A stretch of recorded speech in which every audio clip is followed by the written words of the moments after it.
Bapak, Ibu, dan saudara-saudaraku yang saya kasih dalam Tuhan Yesus Kristus, Tuhan Yesus memerintahkan kita supaya kita mengasihi, dan kasih yang Tuhan Yesus Kristus ajarkan kepada kita seperti yang Tuhan Yesus Kristus contohkan. Oleh karena itu kita semua harus mengasihi sama seperti Kristus telah mengasihi kita.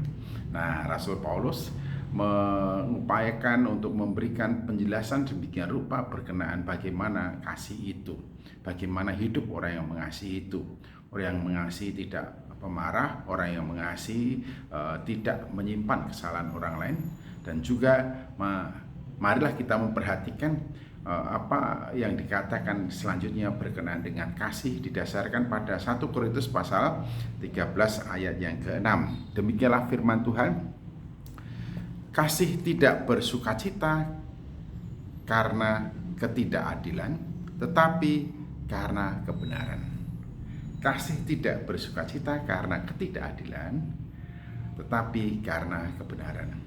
Mengapa hal ini ditegaskan? Bapak, Ibu, dan saudaraku yang saya kasih dalam Tuhan Yesus Kristus, dalam kehidupan dunia yang diwarnai dengan kolusi, nepotisme, atau istilah KKN, dimungkinkan sekali ada praktek-praktek di sana sini, praktek ketidakadilan.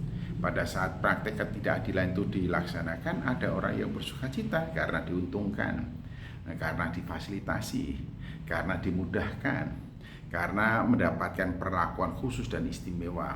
Namun demikian banyak orang yang sebenarnya sudah antrian begitu panjang dan begitu lama, tidak segera kunjung tiba giliran yang dinanti-nantikan itu, sehingga kita dapat melihat banyak orang-orang yang menangis meratap oleh karena ada perlakuan-perlakuan yang tidak adil dirasakan, hingga orang-orang itu mengalami penderitaan, kesusahan, kepedihan, kejengkelan, emosi, dan marah.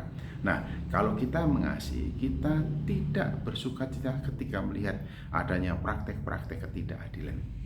Kita prihatin, kita sedih, dan bagaimana hal itu bisa diatasi? Kita selalu berpikir begitu. Tentu saja dimulai dari diri kita sendiri.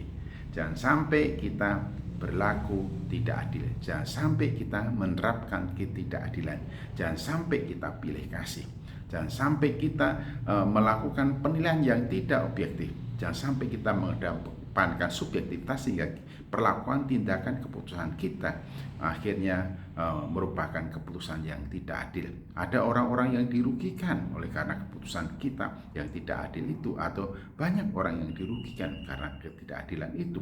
Biasanya ketidakadilan itu memang merugikan banyak orang, tetapi sebagian kecil orang itu menerima keuntungan.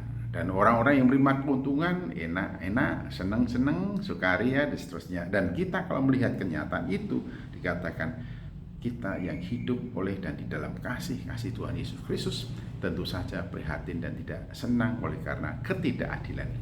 Namun setiap orang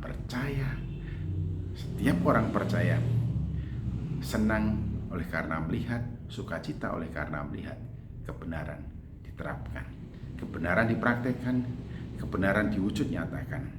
Kebenaran merupakan bagian integral dalam kehidupan kita orang percaya. Apalagi kita ini adalah murid-murid Yesus, dikatakan bahwa barang siapa tinggal di dalam firman Tuhan Yesus Kristus, dialah yang mengerti kebenaran, dialah murid Yesus Kristus, dialah orang yang merdeka.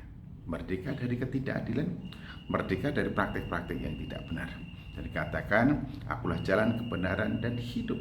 Jadi setiap orang yang tinggal dan hidup di dalam Kristus tentu saja hidup di dalam kebenaran, mempraktikkan kebenaran dimanapun, kapanpun, dalam situasi apapun. Ketika terdesak, ketika dihimpit, ketika diperlakukan secara tidak benar pun, kita selalu berbuat, bertindak, berkata, berpikir benar.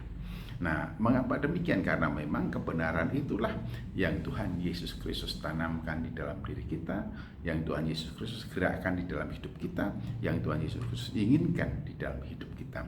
Orang yang mengasihi bukan saja memikirkan hal yang benar, tetapi mengatakan hal yang benar, tapi juga mempraktikkan kebenaran. Orang yang mengasihi tidak berbuat tidak adil, tidak pilih kasih, tidak menekankan subjektivitas, tetapi objektivitas, berbuat dengan benar. Yang dipuji harus dipuji, yang disiplin harus didisiplin, berlaku dan bertindak fair tentang segala sesuatu. Ingat ya, kasih itu tidak bersukacita karena ketidakadilan.